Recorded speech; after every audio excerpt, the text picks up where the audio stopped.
যেই ব্যক্তি রাতের বেলা এই দোয়াটি 3 বার পরে ঘুমিয়ে যাবে, আল্লাহর নবী বিশ্বনবী সাল্লাল্লাহু আলাইহি ওয়াসাল্লাম বলেন,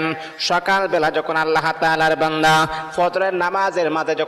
যখন উঠবে, আল্লাহ নবী বলেন রাতের বেলা এশারের নামাজ পড়ার পরে, খাবার খাওয়ার পরে আল্লাহর বান্দা যদি এই দোয়াটা 3 বার পড়তে পারে, তাহলে আল্লাহ পাক রব্বুল আলামিন সকাল বেলা ঘুম থেকে ওঠার আগে আগে আমার আল্লাহ তাকে নিষ্পাপ মাসুম বাচ্চার মতো আমার আল্লাহ পবিত্র বানায়া দেই। দোয়াটা সবাই আমরা জানি, আমরা সবাই কিন্তু দোয়াটা জানি, কিন্তু আমরা আমল করি না। দোয়াটা হলো আস্তাগফিরুল্লাহাল্লাযী লা ইলাহা ইল্লা হুয়াল হাইয়ুল কাইয়্যুম ওয়া আতুবু ইলাইহি লা হাওলা ওয়ালা কুওয়াতা ইল্লা বিল্লাহিল আলিয়্যিল আযীম।